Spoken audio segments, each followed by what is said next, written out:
overlapping on the hour. So this Okay. the brave new world. Now we're busy in a different way. Yeah, it's terrible. Yeah. Because that's not coffee that you're drinking either, I know. Oh, it's tea right now. Yeah. If you blow on scotch with ice cubes in a coffee glass, it actually creates a mist as well, so it looks like it's steaming coffee.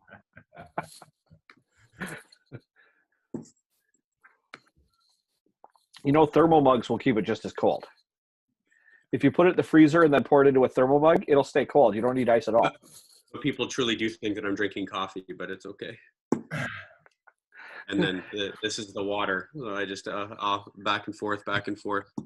Straight absinthe. That's why you got the glass of water. Yeah. When the flame in the sugar cube melts, it's a little bit of a telltale sign, though. So you got to be careful with that. There's probably no way around. It's the only light I got in my room, unfortunately. So it's a halo. Paul Curl. It That's is. excellent.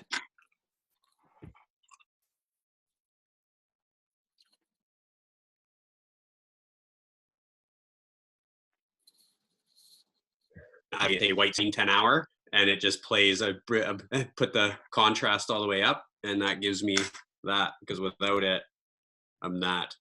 Oh, okay. And I got another light there. So this is me just with my room lights. There we go. Yeah, there. You got it. Okay, I'm muting myself.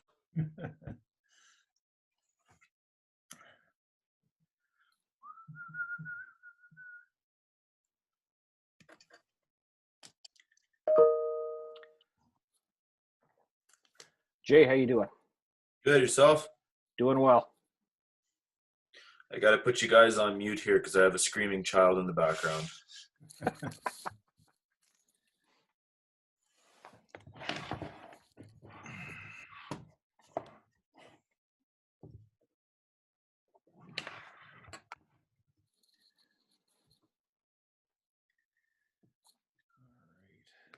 sure I got this all set up. Ish.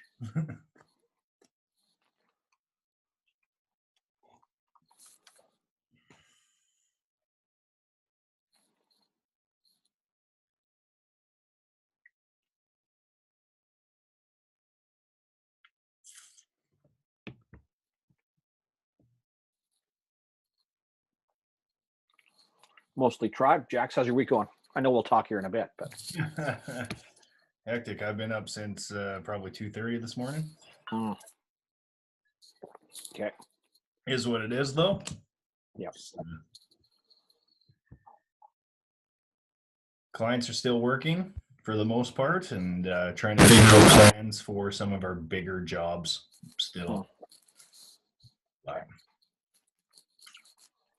Getting a lot of call for audits at this point, if people don't know what to do about them. So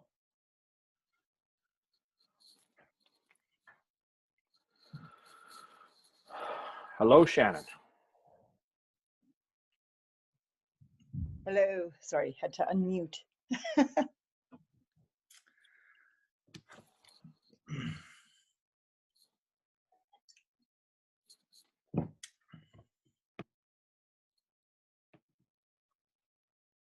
we need.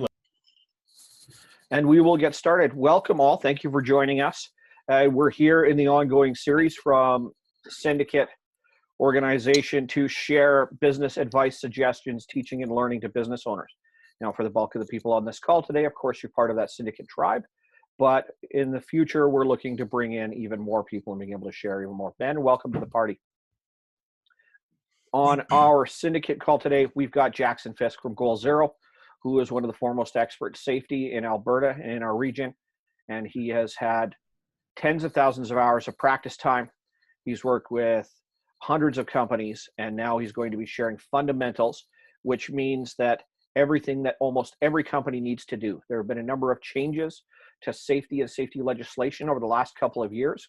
One of the biggest changes and amendments to legislation and the way safety works, just very recently within the last year to 18 months, meant that most businesses, particularly of employees and work sites, have to have some form of safety controls, safety rules, standard operating procedures, and safety systems in place. Otherwise, your business and your employees can be put at jeopardy.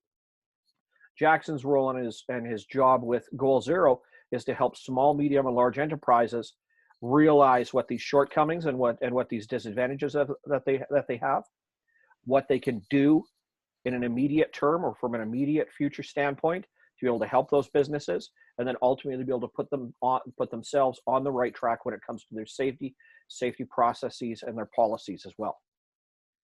So as an introduction to safety today, there are a number of people, again, joining us that have got some background that touches on this or where their industry sits very closely to it. But this will, one would hope, help to illuminate, allow you to take back to your own clients, perhaps to have potentially useful insight of your own business, and to give you an opportunity to share to other people, because what you don't know in the case when it comes to safety can absolutely hurt you. Jackson's going to take us through the model for the way safety is set up overall.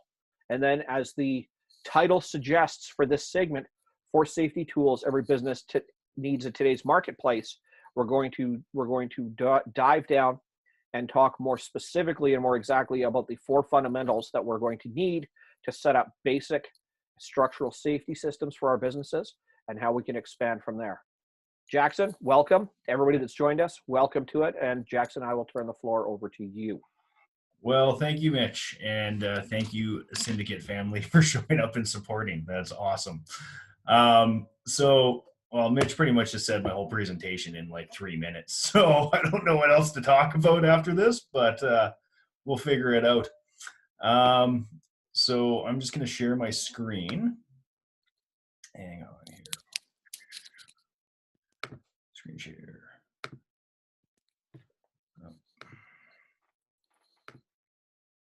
Can everyone see my screen and see the Prezi?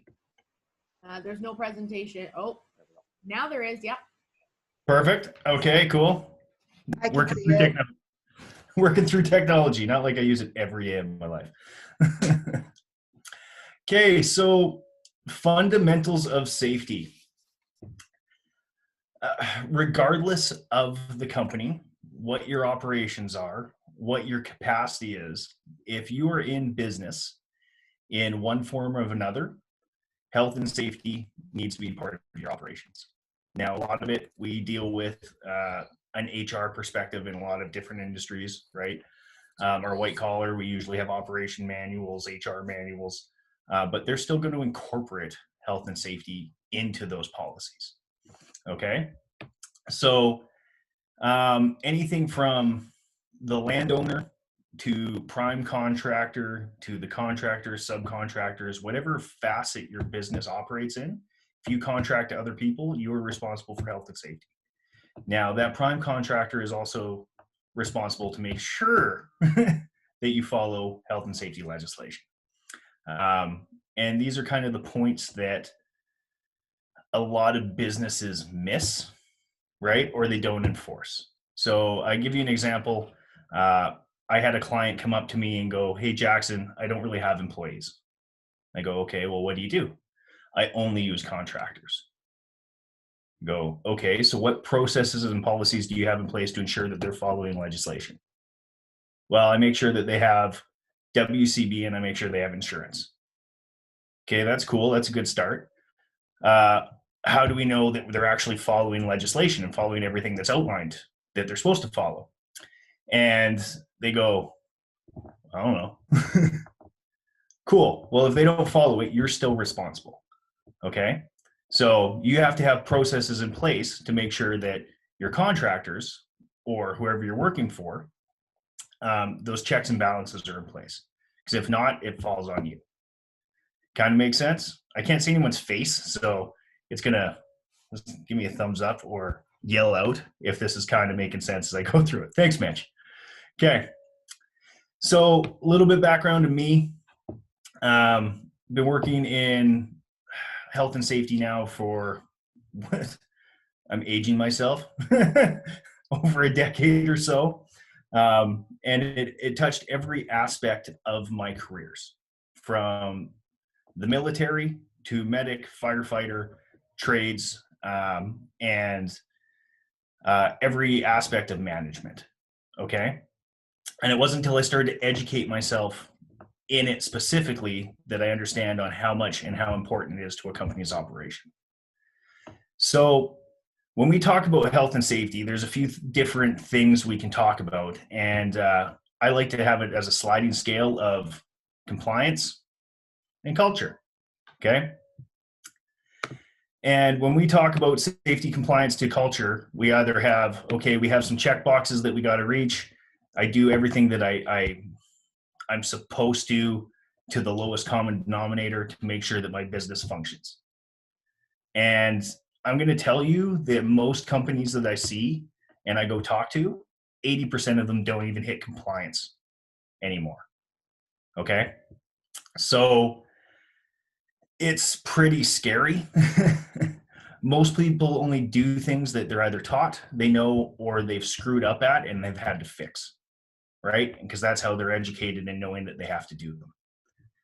So when we talk about a safety culture, we have signs of a negative safety culture. And I don't know if you've ever worked for these businesses or if you look at the corporations that you work in now or your businesses. But a negative safety culture, right? Profits before safety. It's led by fear. It's ineffective leadership. And there's a lot of miscommunications. Now, that kind of sums up most of my construction when I was going through before I got into management, right? We don't have the resources we need. We don't have the tools. We don't have the training. We don't have anything, but we're told to go do a job and get it done. And for the most part, we just kind of go along with it because we need to work, right? It goes into a video. You guys see enough of my videos. We don't need to talk about that. You can see them on a later date through social media. And then I've worked for some good companies that we build a strong culture, right? We build trust, we provide training, we provide communication channels, and we lead by example. And I take this back down to even when I was an apprentice.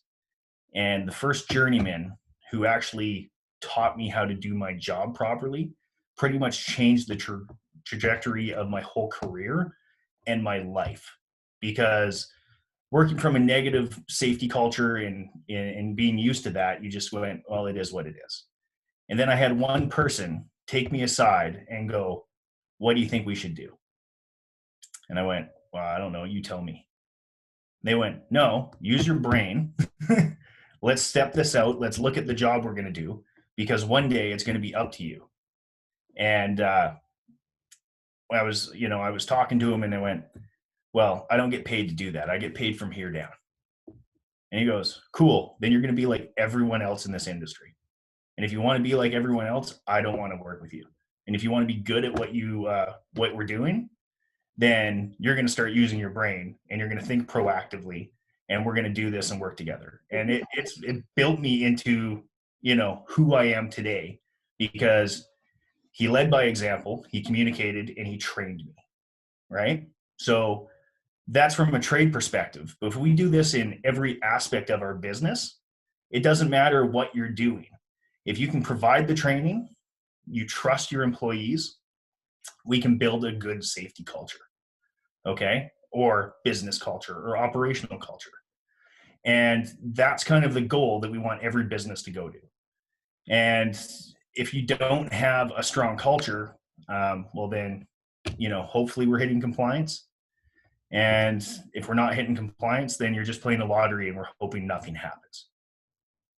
So yeah, that's not a tip on a tool, but it's an important part of when we look at, when we assess safety in a business. First thing I look at is their culture, because I'm going to see if what I have to fix, if it's an operational issue, if it's a policy issue, if it's cultural issue, a lot of times it comes to culture, right?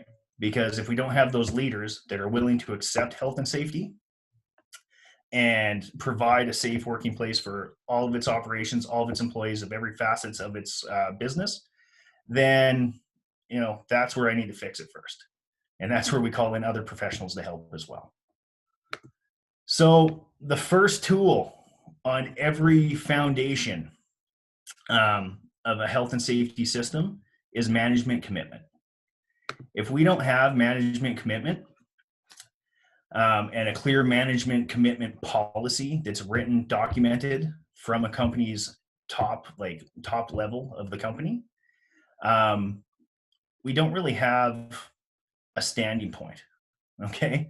This dictates pretty much everything that we're going to do within our health and safety program. Your management commitment, you have to believe that all incidents of occupational illnesses, injuries, and property environment damage are preventable through proactive measures and communication. If we don't believe that actually everything is preventable, then it's not preventable, right? If we allow things and say, oh, stuff just happens, well, then stuff's just going to happen. And we can't allow that. We have to have a statement of authority. So a health and safety program will outline the organization system to be utilized by a company to ensure work is completed to meet or exceed necessary requirements of the current code, standards, and regulations. This will include assigned authority and responsibilities to all levels.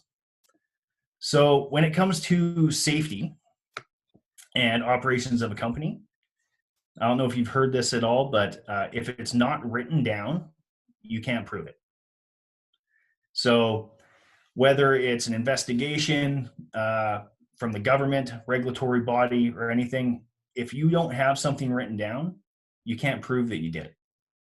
So this statement of authority is going to pretty much lay out in a blunt kind of process of who's responsible for what when it comes to a health and safety system. So senior managers are responsible for X, Y, Z. Okay, they're going to lead by example. They're going to do X amount of meetings a year. They're going to do X amount of inspections a year. And they're going to promote health and safety and supply all of the tools and resources needed to complete the job safe. Then it'll go down to frontline supervisors or workers, or if you have a dedicated HR department or a safety department. But it's going to lay out who has authority over what and who can report to who. Come on, thing. Employee obligations, rights, and responsibilities. So it does not matter what industry you are in. It does not matter if you sit at a desk. It does not matter if you are working by yourself as a contractor or you oversee hundreds of people. You have rights and responsibilities or obligations under legislation. You have a right to know. So the right to know means that you have a right to know that of every hazard that could come in contact and hurt you at work. And you have a right to know how it's going to affect you in your day-to-day operations. You have a right to participate.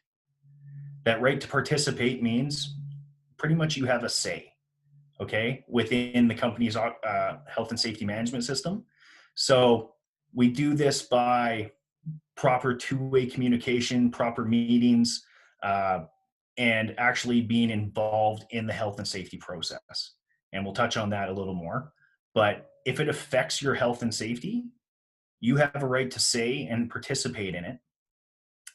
And then you have an obligation to refuse. So your obligation to refuse is if something is not safe. So if you were not trained properly, you are not competent, or something's not right, there's no controls in place to protect you from something or you getting hurt, it is your obligation to refuse that work. Okay?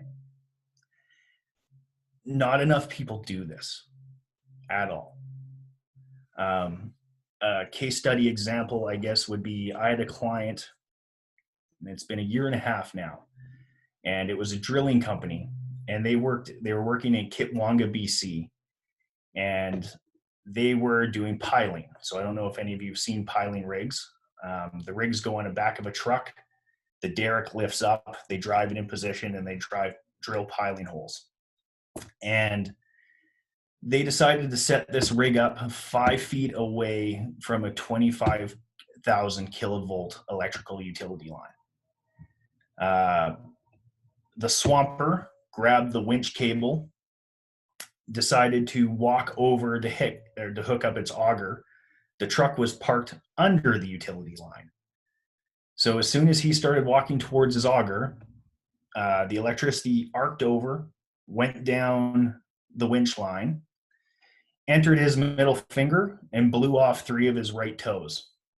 The only thing that saved his life was the driller in the cab pivoted the turntable and broke the connection.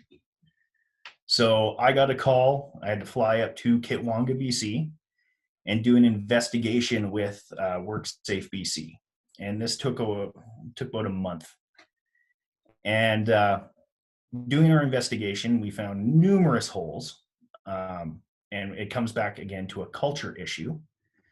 That we had everything written, documented, perfect, beautiful, tools in place for them to use, and they've signed off and trained, and they just decided not to follow or read any of them. In the worker's statement, he said, "I knew this wasn't right, but I did it anyway." And he almost lost his life. He walks with a limp now, and he's pretty gun shy on doing anything, and rightfully so. The real sad part on this, though, is that worker decided that he wanted to sue everyone involved. And I said I will provide him with all the information, all the inspections, all the investigation findings. But unfortunately, you have an obligation to refuse unsafe work. And he wrote blatantly in the statement that he did it anyway. So he doesn't really have anyone to blame but himself. Yes, there's a whole bunch of holes that happened, and there was a whole bunch of issues that could have been fixed before this happened. But ultimately, safety is still up to that worker, and he should have refused. So this is actually written into every management and commitment policy or section of the manual, or should be. And we train on it over and over again. Policies. I have some nice definition of what policy means. The simple version is, this is how we do business. So in your management commitment, you're going to outline, start getting into your policy documents for your company. Again, if it's not written down, you cannot prove how you do anything. Whether it's IT, right? So I'm sure if JD would talk about, he has policies and procedures that he gives companies or helps companies with on saying, this is how, we set up your security, or this is how you interact with certain equipment. If they don't have these guidelines, we can't hold anyone accountable. We can't, correct any breakdowns, and we can't, make sure that it's going in the right direction. So a well-defined and clearly demonstrated management commitment policy is the first thing you'll ever see in a health and safety system, or it should be. The next thing, and this is another overlooked yet legislatively required aspect of a health and safety program, is hazard assessments. So again, whatever your industry is, it does not matter. You are legislatively required to assess and control any hazard within your workplace. So a lot of people will come to me and they'll go, "Well, Jackson, we run an accounting firm. What hazards do we have?" And I go, "Great question." Ergonomic hazards, strains, harassment and violence. There's still things that need to be done. And to give an example, the government of Alberta has a 14-page hazard assessment for filing documents. So not that that's fun to write, read, or review, but it exists. So to get companies to do something, we have to assess hazards.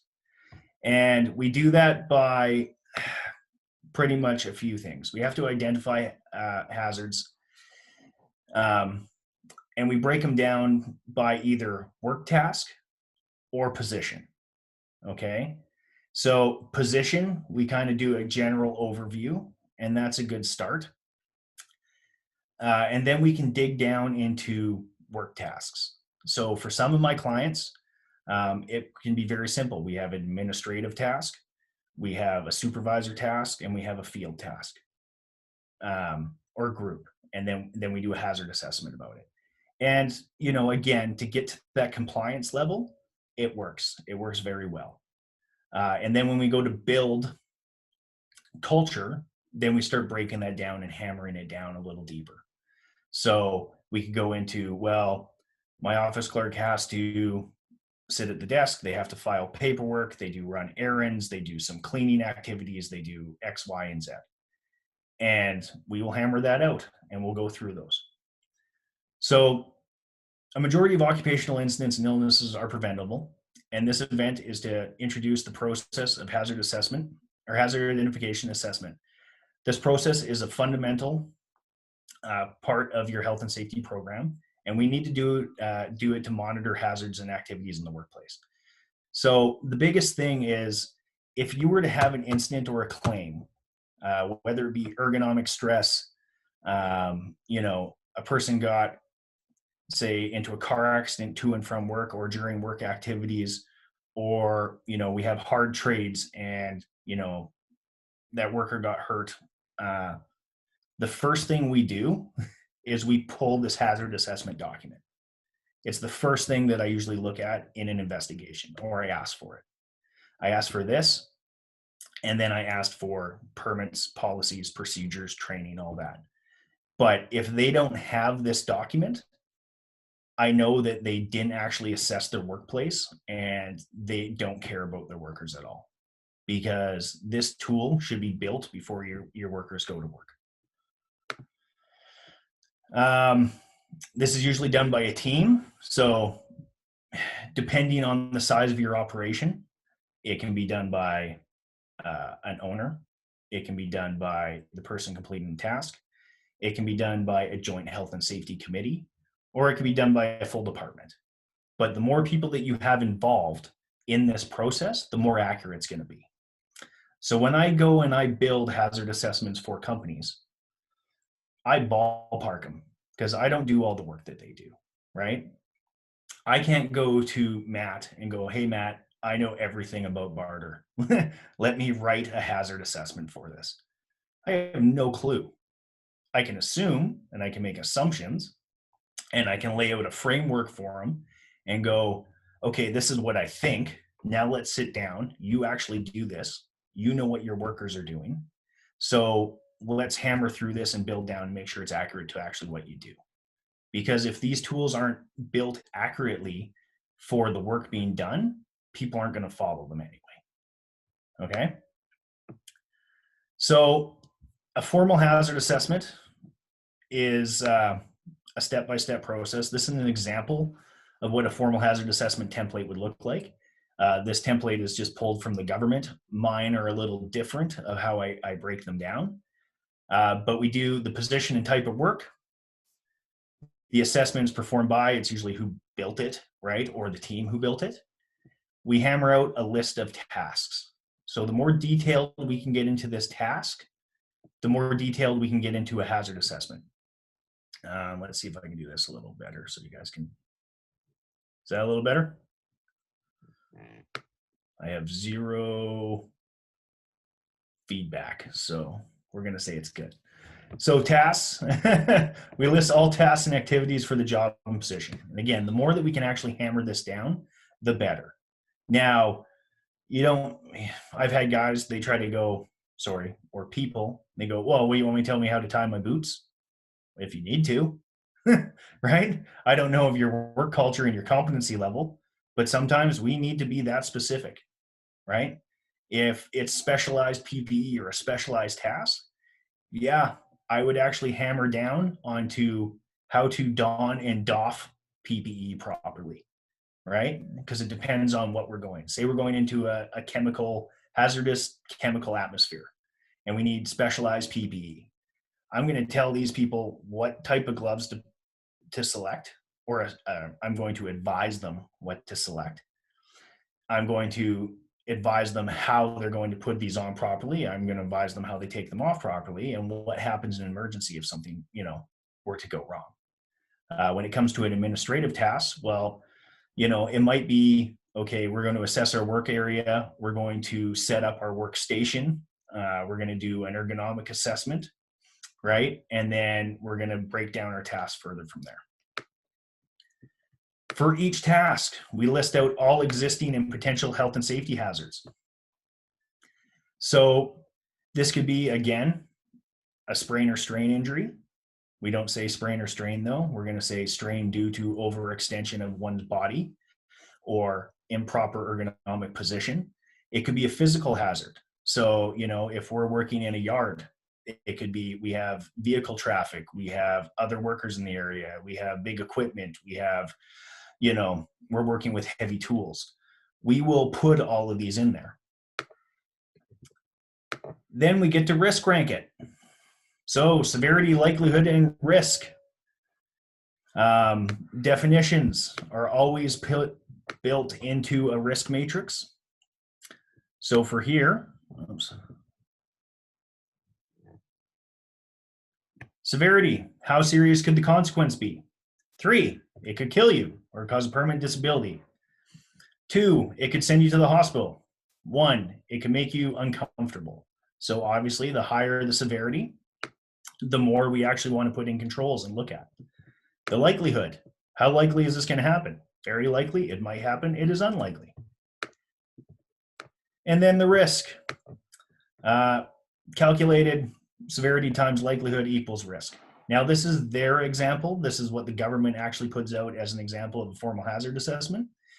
When we look at different risk matrices, there's different calculations on how we get to severity. There's not one set way, but there has to be a clear definition of what severity and frequency is. Some people put a nominal fee. So depending on the operation, we can go, okay, so let's say data management. Okay, well, if something were to go wrong from maybe not even like a person worker standpoint, but loss of data.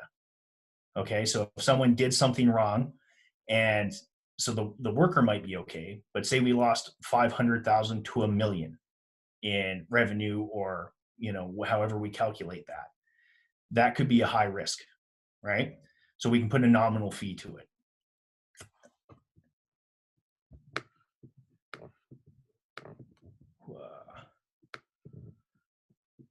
So after we've risk ranked everything, we've laid everything out, we have to put controls in place. So we can't just say, we're going to be careful. Trust me, people try all the time. Or if we have slip trip hazards, I get a lot of people to go, look at feet or watch footing. Well, that's not really control. That's not anything we can put in there. So we have to list out the controls that we're going to have, and this is built back into our health and safety management system, is we can either eliminate it, so it's not a hazard at all, or we can put an engineering control in place. So an engineering control is pretty much a physical barricade or barrier that's going to stop you from getting to a hazard, or it's an engineered, let's think an HVAC system to move air, right? Something that's its strict purpose is to remove a hazard from an area.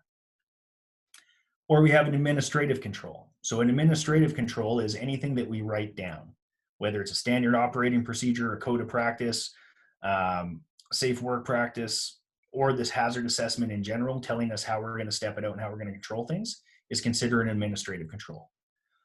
Right now with COVID-19, we have a lot of posters going out. We have a lot of stickers. We have a lot of painted lines. These are both engineering and administrative controls. So something we can see, read, touch, that's going to give us a directive on how to do something safely so we don't get hurt. And then personal protective equipment. So if we're doing any task that actually requires PPE, personal protective equipment is our last line of defense always. In a perfect world, it would go on as clean and as beautiful and as nice as it went on every day. Okay? So a lot of times when we do an investigation, I hear a lot of, thankfully I was wearing my hard hat, or thankfully I was wearing my safety glasses, or thankfully I was wearing my gloves. Yeah, that's great. Like, I'm super happy they worked for you. But that's not going to be our root cause of what happened, right? They're not supposed to work. We lost a step somewhere along the line where our policy needs to be relooked at, the work procedure needs to be relooked at, our controls need to be relooked at, because your PPE shouldn't have actually saved you, right? Our practices and behaviors and everything else should have saved us. So that is a formal hazard assessment, or a quick overview. And these take practice. These need to be reviewed on an ongoing basis, legislatively, and audit, core standard audit guidelines is at least once a year. Once a year, when something changes, a new hazard or process is introduced, or on an ongoing regular basis is how the government outlines this. And so with most of our clients, we do quarterly. Okay. So seasons change, and that usually means hazards change. So depending on the operations, again, if I'm working with an accounting firm, okay, maybe once every 6 months is fine, right? But we need to keep that we need to keep it fresh in their mind.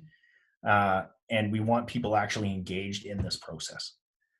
For our hard trades, we do it every quarter or every new job, right? So locations are different, sites are different, processes are kind of the same, but there's still unique hazards that are associated with all those types of work. And so every job, we usually get them to redo these. So hazard assessment in some form or another is required by every company who falls under legislation, which is everybody. So when you look at your company, look at what you have there. And if you need to implement something, we have tools and resources for you to look at it. Don't need to look at the video of me. I'm already talking. The other version is a site-specific hazard assessment. So this might not directly apply to everyone's operations, okay? And there's different ways to roll these out. This is going to apply really specifically to all of our trade groups, because this becomes common practice. So we've done that formal hazard assessment where we've laid out, okay, this is everything that should happen. And then we get to a job site and we go, okay, this is completely different. So they have to do a site-specific hazard assessment. These are sometimes called start cards, pre-jobs, field level hazard assessments. I've heard heart cards by certain industries. So every crew in a trade group will do these before they start every job. And then supervisors will usually come and sign off on them to make sure that the processes, the hazards are eliminated and everything's controlled so they can do their work safely. This is another thing when we go to an investigation, one of the first things I pull, because this should be on a work crew every job that they do.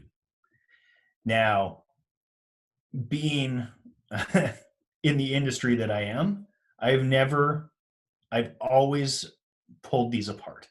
And every company and client that you work for will pull them apart. Because let's be serious, we're human. So when we go to assess a job, people they only see what they see, and it depends on actually how involved they are. So again, this comes to a cultural thing. And I can relate this back to another fun story of the same journeyman who kind of corrected me on my way.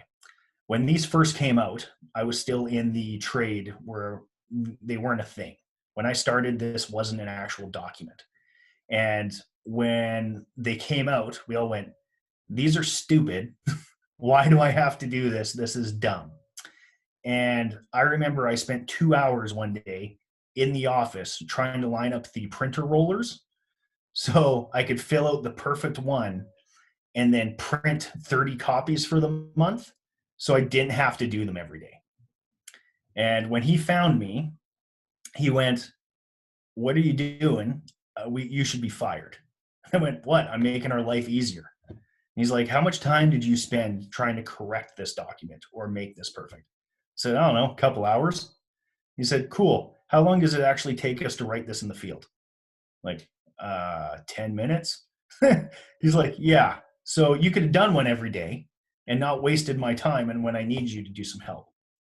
And it stuck with me pretty much for everything we do in health and safety. He goes, if you treat this like a piece of paper, it's a piece of paper and it is not going to do you any good. But if you use this tool that they have provided us with to actually walk and talk about our job, and it can build a discussion with everyone that we're working with, that we can say, hey, we're going to do this, this, and this, and this. Watch out for these things. Watch out for this. Are we all on the same page? Do we agree? He's like, we just actually got to plan our job, talk it out, and make sure one another's safe when we get to go home. And he's like, instead of you dicking around and trying to do this for 2 hours, he's like, treat this like the tool it's supposed to be used for, and we can go home safely, or not treat it like a piece of paper and you don't care about yourself. And I took that through every apprentice I ever trained. I gave them the same speech, and I still give them this. I give clients the same speech every time I go talk to them now. This tool and this hazard assessment process, from the formal to the site specific, is so important to our company operations to make sure that we're efficient and that our workers go home safe. That it's the one thing you need to do all the time through your safety program that is actually tangible and you can see results from. Okay. Next, how are we doing for time? Okay. So management commitment, hazard assessment. If we can get people to start doing this, you are above 80% of your peers. Okay, depending on what your industry is, because people don't do them. Next, in our environment, I'm going to skip through these really quick. Control measures, we talked about eliminating risk. Inspection programs, preventative maintenance, okay? If we have facilities, if we have equipment, we have to do scheduled inspections to make sure we're actually doing what we say we're going to do, and then we can create corrective actions from them. The big one right now, especially amid COVID-19, this can tie nicely into it, is emergency response planning. So no matter what your operations are, you have to have an emergency response plan by legislation. It has to be tested at least once a year, okay? Now, when we talk about emergency response planning, what is the first thing that everyone comes to mind? You're right, fire drills. Thanks. Okay, so it's a fire code, okay? Your fire suppression system, your fire extinguishers, they have to be certified annually, tested annually, whatever your building is. And you want to know what your workers, they can get out of your building, get out of your office, whatever you're doing, that you have an emergency response plan to deal with fire. That's the go-to. Next one's first aid. So, if someone was working, whether you're at home or you have a home office or you have, 500 workers, if someone gets hurt at work, what do you do? Okay. This can be everything from a heart attack, a stroke, or physical labor. Okay. Strains and strains. Someone falls down the stairs. We have to think of all of these things. I was up north on a job once, and one of my supervisors came in and started sweating. And I was like, what's wrong? He was like dripping down his face. And he goes, I don't know. And I go, you sit down, you're having a heart attack. And he goes, no, I'm not. And then he dropped. Right. And this wasn't something that we ever thought of. We think of someone physically getting hurt on our work sites. This gentleman had a massive heart attack. And luckily, I was trained in everything that I had been trained in, and we got response and he was okay. But when we look at our operations of whether it's a home office, do you have something in place to make sure that, you have a first aid kit? Do you know how to be trained in that first aid kit? Do you know what to do? Yes, we in the city we say call 911. Sure, that's great. What do we do until 911 gets there? This all has to be outlined in a proper emergency response plan. Other things we don't think of is what's our province? Okay, well, it was +9 like 5 days ago. It was -22 this morning. So extreme volatile weather, have we had tornadoes that ripped apart our city? Doesn't matter if they don't happen all the time, but Black Friday, were people planned for that? Storms, stuff like all the things that could affect your building or your operations. If they can, we have to have a plan in place for that. COVID-19. Do we have something incorporated into our emergency response planning for dealing with a sick worker coming to work? How do we handle that? Okay. The government has guidelines that are laid out that pretty much are spot on. Do this, then this, then this, right? They've laid the framework for us. Do we know about them, and are they implemented into our own processes and procedures right now? Next, when it comes to emergency response planning that is just recently under OH&S, is harassment and violence in the workplace. So that falls under OH&S now, and in doing so, it has to be incorporated into a prevention plan. You have to train workers on prevention, and you have to train them what to do. So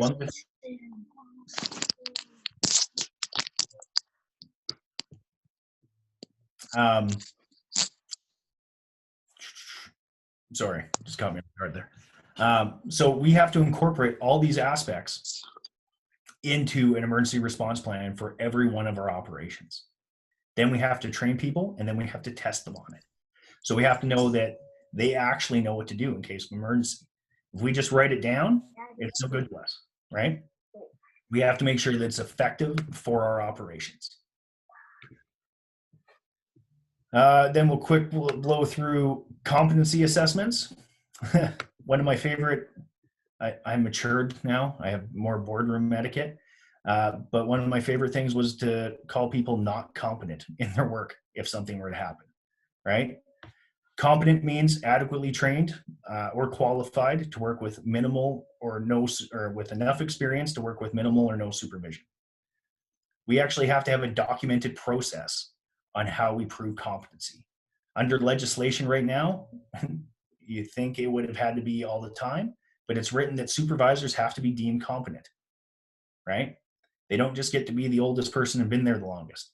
They're supposed to be trained with enough experience to work with minimal or no supervision. And they better be trained on all your processes, all your policies, and know what their responsibilities are under legislation. And then we have to administer all this. Again, so we talk about all these things. If it's not written down, you can't prove due diligence under legislation. It's impossible. They're not going to take your word for it. So in the event of a major investigation, if something were to happen, from the date of incident, the government has 2 years to file charges. Okay? So in 2 years, when you go to court, you're probably not going to remember what happened on that date. So when we build a health and safety management system, everything is documented, everything is tracked to be effective for you to prove due diligence within your company. All right. From the changes last year, this is the other key tool that you need to know about. So throughout the Occupational Health and Safety Act and Code, any company, it does not matter your industry. If you have 5 to 19 workers, you have to have a health and safety rep by legislation. Okay? If you have 20 plus employees, you have to form a joint health and safety committee and have a full functioning health and safety management system. So at a minimum, you will have a health and safety policy. You will identify potential hazards. You will have an emergency response plan. You will have worker responsibilities, schedule and procedures for inspections, Procedures to be followed to protect the health and safety of every work site or office or space. Worker or supervisor orientation and training, procedures for investigation, procedures for worker participation in health and safety, and then what other elements that you might need by legislation. So depending on your work scope, you might need code of practice for confined space, hot work, working at heights, and things like that. So this is new, but it's not for the rest of the country. Last year, they kind of just brought us on par with what every other province is supposed to do. Now, unfortunately, that doesn't mean that they do them, but now you can legally be held liable, okay? So if you have questions or you need to know how to do this, send me a message at the end of this, all right? We use fear really easy in health and safety to say, if you don't do this, bad things will happen. But we can really set you up easily to make sure that you're compliant, right?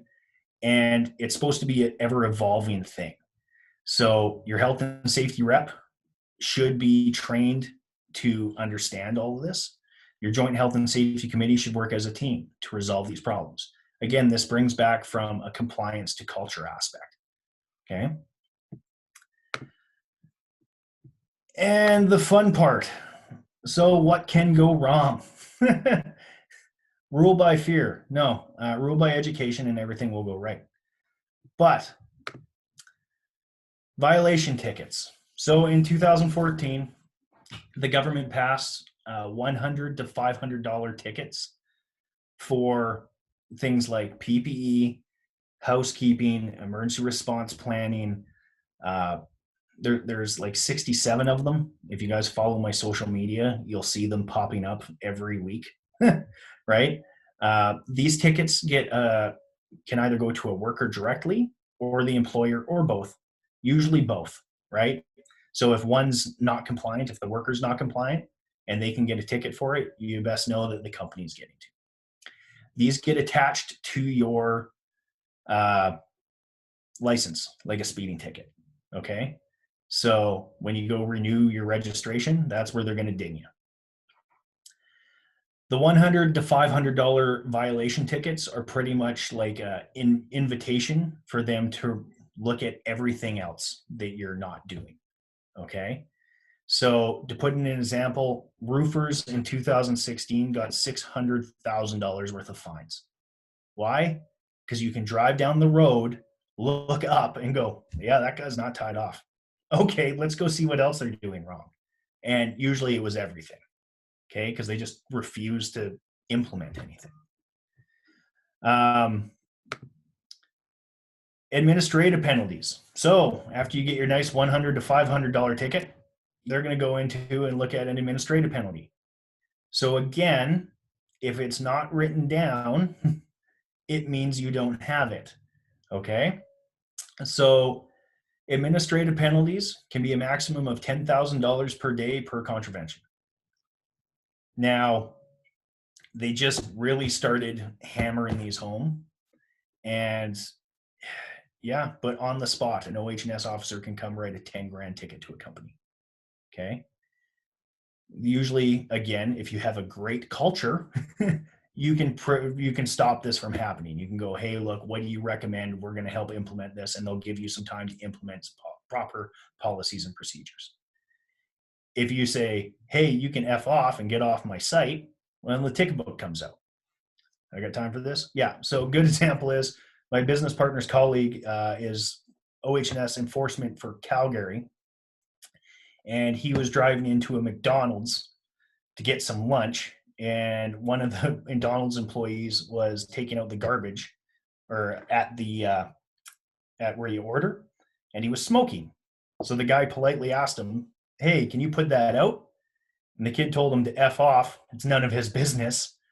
And then he walked up when he got up to the drive-through where he went to pay, he got out his ticket book, wrote a stop and desist like work order, put it on the window, walked in, cleared everyone out, and closed down that McDonald's. All due to the guy's attitude.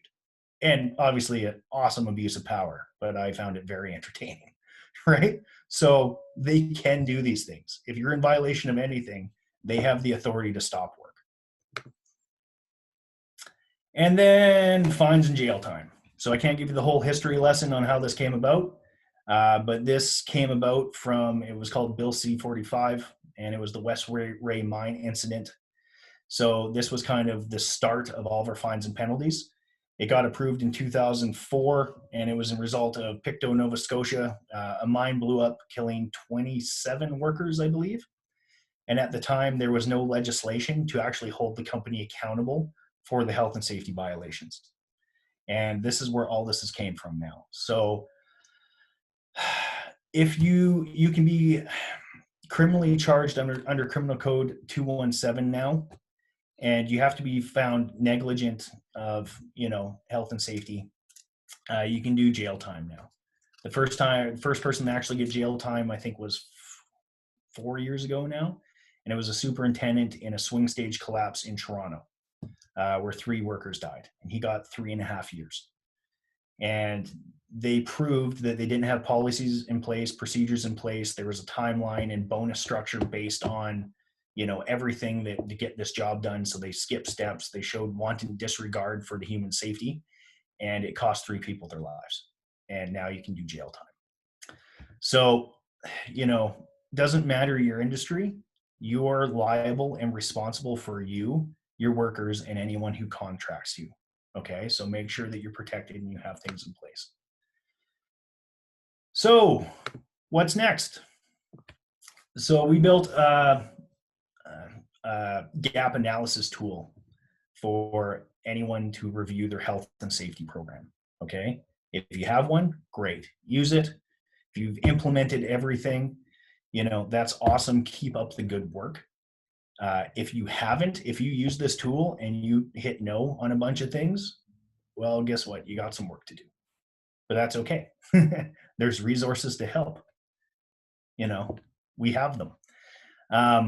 But it's a good benchmark when you're looking at companies to see, your company, any company you're working with, and it's simple. Like, sure, there might be 30 questions, but it's way better than the 1,200 point audit I usually do on a company, right? It'll give you a general overview of what's wrong or what you need to work on.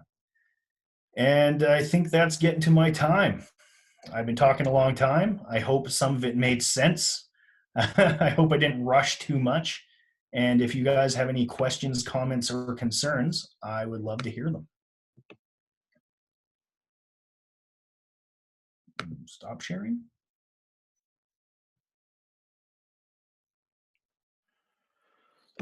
Jackson, fantastic. Team that's joined us today, do we have anything that we want to know right now from an expertise standpoint? Of course, you saw the assessment that is available to send out to anybody that you think could potentially use it as well. And this presentation coming up in the coming weeks will be available digitally as well. And that with this webinar, this will not be the last time that it's going to run as well. So if you found immense value out of it, please look to share it amongst clients, business associates, etc., as this is vital information. And being that all Cyndicate family, I would love candid feedback and ways to improve. I got a question for you. Sure. You talked a lot about industrial, commercial, construction type situations and that. I have to carry liability insurance, Yep. but I'm always at different venues. I sometimes fall under different people's insurance and that because we're using their services and that sort of thing. So how does that how does what you just talked about kind of apply? Like, how would that differentiate in that situation? So depending on what you're doing, so if you're setting up, let's say if you're setting up a party or a display, right? Mm-hmm. You're still interacting with workers. You're still interacting with actually people. So under legislation, you are responsible for the social and psychological well-being of all workers and people who can come in contact with your worksite and their safety. So when it comes to the people who have contracted you, this would fall under them a lot. It would look into their your work contract and see what they have in place for these type of things, or they might just have a little caveat in there that says you are responsible to uphold OH&S, which a lot do, and a lot of people just sign off and go, yep. But however that kind of hierarchy goes, you are still responsible to assess hazards, protect your workers, protect yourself, and protect the public. So that's I don't know how to. I know it's kind of a big question. I know there's more sweeping stuff there. Yeah. So a lot of it. Sorry. I was going to say, so essentially what you're saying is when I'm working with those things, it's probably best to take all of those contracts and bring them to somebody like you and have them reviewed, because it's more than just making sure the electrical cords are taped down so nobody trips. Yes. Yeah. Well, that's a good start, though. That is 100% of control of a hazard that could affect people.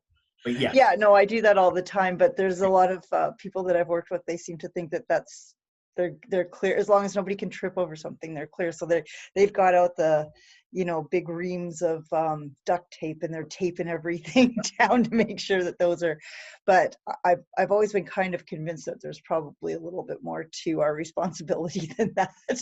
There is. So actually, what we build for a lot of jobs that are like one-off kind of things, we call it a site health and safety plan, right? So instead of like a whole policy manual, like we say a policy manual, and we can think it's like this huge 900-page thing, and depending on your operations, it could be, or it could be like 50 pages that we've templated out to you can customize for each job you go to, right? So you might have a policy or a procedure saying, hey, this is what we do for cord management, this is what we do for this is what we do in case of an emergency. And as long as you have everyone review it and sign off on it, that's a really good step to covering your butt when it comes to these jobs. Okay, good thing. Yeah, because I've always had the liability insurance, but nobody's ever counseled me, or I think a lot of event planning people, on those things. I don't have anything for somebody to sign off to say that, like we've reviewed any kind of safety with them at all. And I've done a lot of events, so I've been very lucky. The event hazard control for event and emergency response planning for events is huge, right? And there's a lot of these like niche markets that I'm sure that all of us as a group could really help, but we never look into. Like I use oil and gas and construction as my examples because, well, they're the ones that just kill people all the time, right? So they're the ones that the government are always looking at as well, right? They're the ones under the microscope. But that doesn't mean that not every other company is affected by these rules. Okay, cool. Good to know. Obviously, we need to have more discussion later. So, always here to help. Any other questions, comments, concerns? Sorry, I'm not better looking while I talk. On that note, Jackson, thank you very much for coming and sharing about safety. Ladies and gentlemen, thank you for joining us here this afternoon. I hope you have found it insightful, or I trust that you have as well. Questions and comments, do not hesitate to reach out to Jackson. Ask him for any information that you need. If you'd like to take and do the assessment yourself for your own business, or know a business that could use it as well, it is very simple. It walks them straight through and will answer any number of pieces of information that are going to be vital for your business moving forward, or for their business as well. And otherwise, watch for the replay of this, and as well for the next one coming up in the next couple of weeks. And on this call today, I do note that we've got Ashley, and she'll be discussing HR next week. So for members of the tribe that are here and joining us, please watch for that, where we'll be talking about human resources and people capital. Have a great afternoon. As always, reach out should you need anything at all. Great to see everybody, and we will talk to you a little later. Thank you for showing up, everyone. Appreciate it. Great job, Jackson. Thanks a lot, buddy. Thanks, Jackson. Very good. Thank you.